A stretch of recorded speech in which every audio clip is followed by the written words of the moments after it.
Hello and welcome to my new channel, Eco-Batcha. This channel focuses on environmental issues in Pakistan.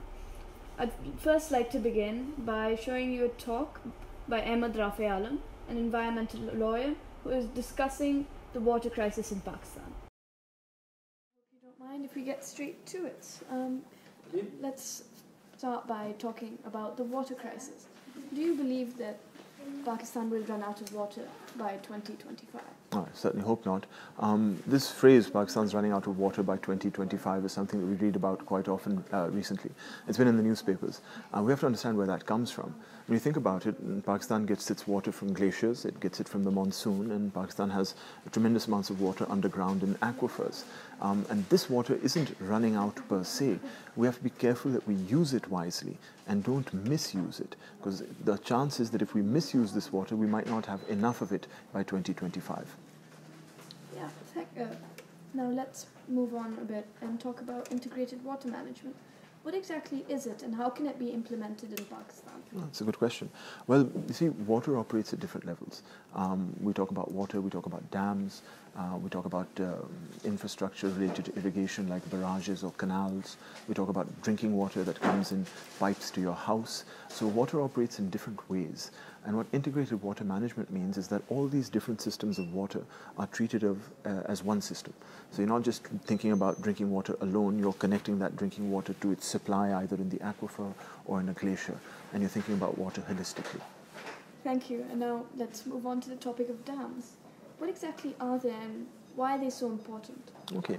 Well, dams are essentially the product when you stop flowing water. Whenever you stop flowing water, you're going to get a dam. So dams can be used for different purposes. You can stop or make a dam to store water. You can construct a dam to divert water or to make electricity out of it. In Pakistan, the dams that we often hear about that we need are called storage dams. These are dams that store immense amounts of water so that we can use that water during the period of the year when it doesn't rain or during the dry months or during the summer. So it's imperative, very important that Pakistan have enough water in storage so it can be used for agriculture through the entire year, and that's why it's important to have dams. But like I said, dams perform certain functions. They either store water or they divert water. And we can store water and save water not by having large dams, but by having alternatives to dams as well. In other words, we can achieve the purposes and functions of dams without necessarily constructing them. We can make electricity with solar, we can save water by improving the groundwater recharge that we have. So dams are just a type of technology that can address an issue, but it's not the only solution to our problems. And do you think the movement of the monsoon southwards will affect these dams in any way?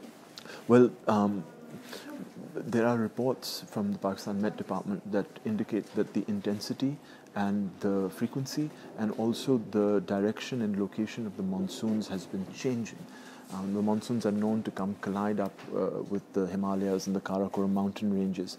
But over the last 10-15 years, we're finding that the monsoon is heading southward slightly. What that means is when the monsoon drops its immense amount of rain, it's not dropping it where it used to in the northern plains and hills of the Punjab, but now towards central Punjab. This could have an impact on how our dams store water, because if the monsoon isn't continually raining over them, they might not be effective water catchments. How can we make sure the water crisis doesn't affect Lahore? Okay. Well, first, I'm going to have to be the bearer of bad news and say the water crisis is hitting Lahore. But the water crisis in Lahore isn't one of water shortage, or at least not yet. The water crisis in Lahore is about water quality and water availability. The fact that people don't get water, or that when they do, they're not getting clean water or adequate water. And to make sure that Lahore is saved from further crisis in this respect, it's really, really important that we conserve water, that we don't waste water, and that importantly, we don't pollute water. So I'll speak about pollution in just a second, but we have to learn how to save water. And there are all sorts of things that we can do individually to reduce our water footprint. It can be individual acts like learning to use less water when you bathe. It could be changing your fashion habits by not insisting on cotton clothes throughout the year, because cotton takes a large amount of water to produce. Also our eating habits. Meat requires a lot of water to produce, so does lamb and chicken. And by changing the way we eat, we can have a huge impact on the amount of water that's needed to produce the food that we eat. Also, it's important, like I said, to make sure that we don't pollute water, because we have an incredible resource of clean drinking water under the ground here in Lahore, and it would defeat the entire purpose if all we're doing is pouring liquid poison into the topsoil, which then filters down into the aquifer. We have to protect the water resources in Lahore from being polluted, because that is the water crisis here. Thank you very much for sharing your thoughts, and I hope you get back to us soon. Thank you very much for having me.